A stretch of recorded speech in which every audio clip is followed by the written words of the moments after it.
अंधेरे के उस पर देखने की शक्ति आप ही विकसित कर सकते हैं। ध्यान कुछ और नहीं है, मौन अवस्था में तुम्हारा मन है, जैसे कि कोई झील शांत हो, उसमें कोई लहर ना हो, विचार लहरे हैं। ध्यान है विश्रांत मन, चीजों को बहुत जटिल मत बनाओ।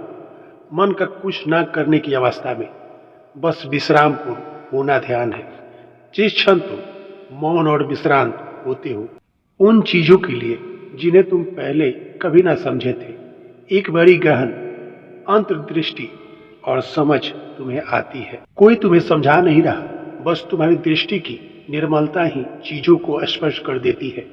गुलाब होता है, पर अब तुम इसके सौंदर्य को बहुआयाम ढंग से जानते हो। तुमने इसे कई बार देखा था। यह बस एक साधारण गुलाब था, पर आज यह साधारण नहीं रहा। आज यह असाधारण हो गया, क्योंकि तुम्हारे दृष्टि पर से निर्मलता, तुम्हारी अंतर्दृष्टि पर से धूल हट गई और गुलाब के पास एक आभामंडल है जिसके बारे में तुम पहले सजग ना थे।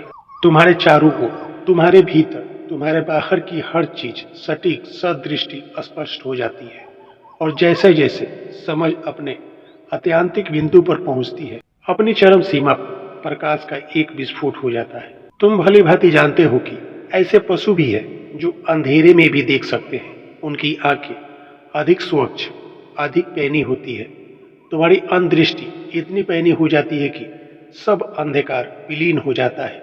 दूसरे शब्द में, तुम्हारे ऊपर का प्रकाश एक विस्फोट बन के उभरता है।